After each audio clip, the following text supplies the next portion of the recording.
Alrighty, hello every folks, and good morning. Welcome to a breakdown of map mechanics and stuff like that, and it's basically just gushing over how good the map design is in Unicorn Overlord here. Because my goodness, it has just been getting better and better as the game goes on. So let's just go ahead and show a map here as a bit of an example, right? So this is just one of the first few fights that you could potentially run into when heading up to Were Canada. I call it that because, well, everything's a were something up here. We got were foxes with were wolves, we've got were owls, we've got were cats, were rats, and I think there were were goats too. Anyway, whatever. There's a lot of were something or others up here. But just like everybody else, they're trying to shake off the Zenorians here. What's interesting is that the Zenorians are kind of doing their own thing. The Were guys are trying to fight them, but at the same time, they're kind of halfway through being mind controlled, right? So they're getting into these situations where they're basically just going berserk. So like these guys were implied to previously be on our team, and now they're just going and attacking everybody. The reason that I mention this in terms of map design is because it's really clever how you can actually make a lot of use of a lot of the mechanics here, even if you're not necessarily winning in a straight fight. See, these kinds of large, multifaceted maps are surprisingly common as you go on and on. A lot of them are incredibly well designed.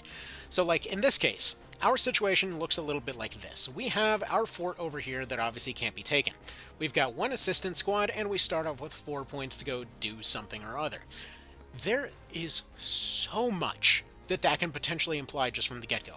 For example, we're actually here, believe it or not, as a rescue mission. So she has gone ahead and sent her people over here to set up a bunch of barricades, as well as have automatic ballistae that are here and firing at anything within range. Realistically, if these guys are helped out, if you can keep stuff away from them, they can take on 3 or more squads at once. The problem is, these guys are going and attacking from the back.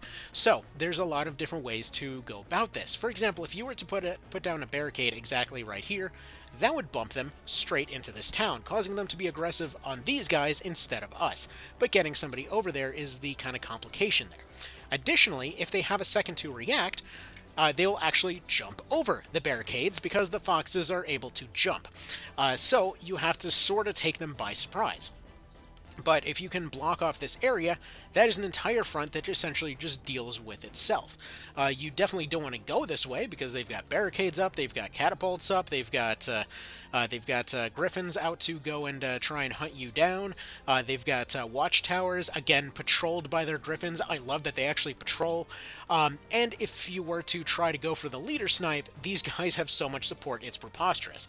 That without a Wind Fairy charm and spending one of your 10 item points per fight, you're going to have a hard time. And considering that they've got 2 shields and a shaman, that's going to be a difficult nut to crack, pretty much whatever way you're going into it here. But look at some of our other options. So, as I mentioned earlier, we're here to do a rescue mission, specifically this guy. So, in order to go and rescue him, we have to engage this unit over here. In order to do that, we have to attack them sometime before they get over here. In order to even get over there, we obviously have to be able to access the road, and the immediate obvious path would be like, okay, I'm just going to go and speed boost somebody, they're going to sneak through the woods, they're going to go into stealth, they're going to pop out, they're just going to grab them and pop back in. But they've got units hiding in the woods. So, additionally, you've got another option in the form of your werewolves. That one of their valor skills is to hide, that they can just go into stealth mode for 20 seconds. Now, look at it this way, that if you can put somebody into stealth mode, you can give them a speed boost. You could potentially use them to go sneak this direction instead. They're hiding, they don't necessarily need the trees. They sneak through here, they go this way. It takes less than 20 seconds to get over here, to get over to the cyclone, to then go and activate it in order to kill off this one, and hopefully let the other one flee. Hopefully, let them flee behind this thing, and then just go hide in the woods. You know, potentially right over here, away from everything else. However, if you're doing that, you also have to potentially pay attention to this Griffin squad that's also patrolling the woods. So, either way, so you got a tornado generator over there that's useful for that stuff. It could be useful for suppressing reinforcements when you've taken the rest of the map, or it could be useful for trying to break that guy out early. I know one of my early approaches was to send a bunch of cavalry as well as griffins, as well as a ton of hallowed cornash to try and charge back and forth. However, they've got a bunch of units that are stationed all around here, making it a little bit awkward to do the whole charge strategy. And additionally, it is extraordinarily expensive because these guys are, well, very bulky on account of those shield guys. If you try to save a few points and do it with archers instead, the shield guys are going to be there essentially nullifying that. If you try to do it using casters, it's probably going to take a little bit of a while and is still going to be fairly expensive. But it might potentially be another way to handle it. Either way, so essentially we have a fight that's got like this constant wall scenario going on.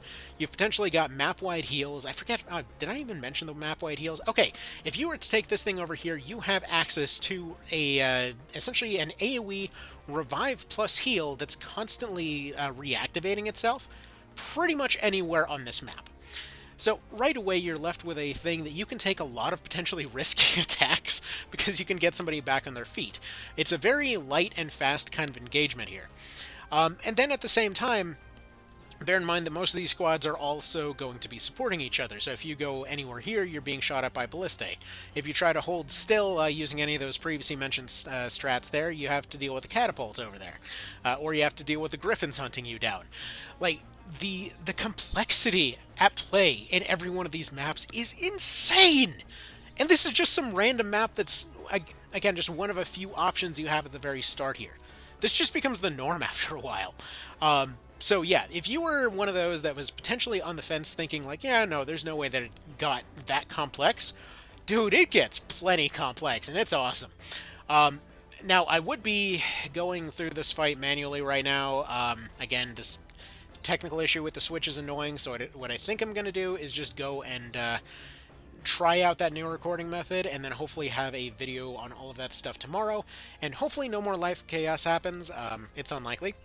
We just got over one plague running through the house, and just got traded to another a few hours ago, so that's always fantastic. But yeah, this was just my very brief TED talk over the complexity of maps and exploration and whatever else. And I should probably also point out that up to this point, if you manage to get this far, you can actually just go and recruit the kinds of units that you were fighting. So if at any point you choose to sequence break and put yourself in a position where you're like, okay, I just want to have were-owls now, you can just do that. You can go and get all of these guys on your team that I don't even have access to promotions yet, but that doesn't mean that I don't have the promoted classes. We can restyle people, though. Decided to go make Chloe look like my wife. Yeah, so that's kind of funny there. It essentially means that if you wanted to go do that whole wild rush strategy, or if you wanted to do the hammer strategy, that's also available to you. So yeah, it's fun times, is what I'm trying to get at. There's a lot of potential options here. Realistically, what I think I'm going to do is after this fight, I am probably going to go back to the intended progression, because, like, it's taken a while to cheese my way through fights, and I want to go experience more stuff. So either way, yeah, that was my gush on map design here. It's very pretty, and I like it, and it's very detailed and all that. So y'all have yourselves a good one. Take care, and yeah, I'll see you in the next one, hopefully with less technical issues. All right, later.